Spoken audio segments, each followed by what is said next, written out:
क्या होगा क्या पता, इस पल को मिलके आज ले जरा,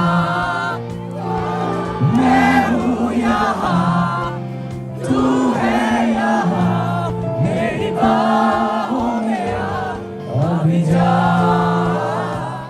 গেল বছরের এপ্রিলে ঢাকার মঞ্চ মাতিয়েছিলেন পাকিস্তানের জনপ্রিয় সঙ্গীত শিল্পী আতিফ আসলাম।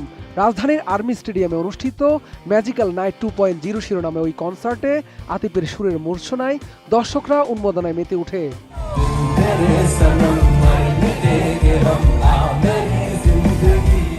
বছর যেতে না যেতে আবারও ঢাকায় আসছেন আতিফ আসলাম।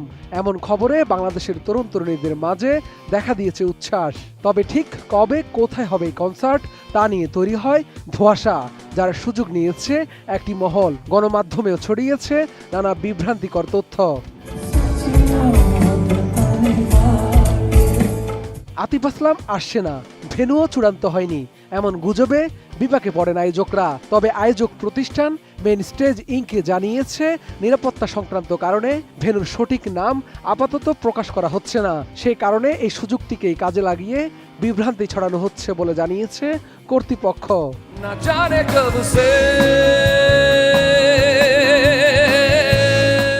আয়োজকরা আরও জানিয়েছেন ভেন্যু সংক্রান্ত সব প্রস্তুতি, প্রয়োজনীয় অনুমোদন ও আনুষ্ঠানিকতা ইতিমধ্যে সম্পন্ন হয়েছে। দর্শক, শিল্পী ও সংশ্লিষ্ট সবার নিরাপত্তাকে সর্বোচ্চ গুরুত্ব দিয়েই সব ব্যবস্থা করা হচ্ছে।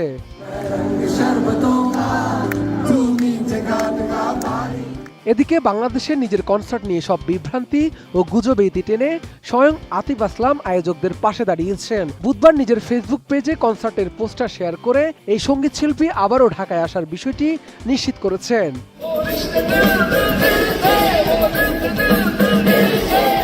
শুধু এই কনসার্টটিতে অংশ নিতে আতিফ আসলাম ঢাকায় আসছেন, এমন ঘোষণায় ভক্তদের মাঝে ব্যাপক উচ্ছ্বাস দেখা দিয়েছে।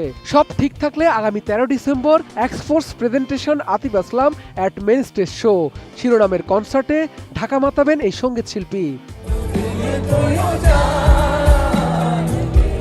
তরুণ প্রজন্মের ইতিবাচক শক্তিকে জাগ্রত করাই এই আয়োজনের মূল উদ্দেশ্য বলে জানিয়েছে আয়োজক কর্তৃপক্ষ। ঢাকার 100 ফুট বা 300 ফুট সড়কের মধ্যবর্তী একটি আধুনিক, বিস্তৃত ও নিরাপদ আউটডোর কনসার্ট অ্যারিনায় এই অনুষ্ঠান অনুষ্ঠিত হবে।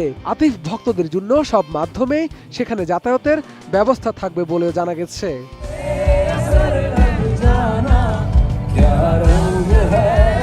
এ বিষয়ে আয়োজক প্রতিষ্ঠান মেইন স্টেজ ইনকের মুখপাত্র রিসালাত বলেন, ইভেন্টটি সম্পূর্ণ নিয়মতান্ত্রিক, নিরাপদ ও স্বচ্ছভাবে আয়োজন করতে তারা সংশ্লিষ্ট সরকারি দপ্তর ও কর্তৃপক্ষের সঙ্গে নিয়মমাফিক কাজ করেছেন।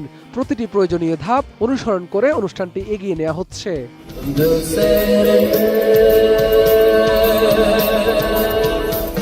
মেইন স্টেজ ইনকের মুখপাত্র রিসালাত আরও বলেন, তরুণদের এই ইতিবাচক সামাজিক উদ্যোগে সংশ্লিষ্ট সংস্থাগুলোর সর্বোচ্চ সহযোগিতা পাওয়ার বিষয়ে তারা আশাবাদী। তারা সবাইকে অনুরোধ জানাচ্ছেন যেন দর্শকরা কোনো ধরনের গুজব ও বিভ্রান্তিতে কান না দেয়। শাহাদাত রিফাত, ATN নিউজ, ঢাকা।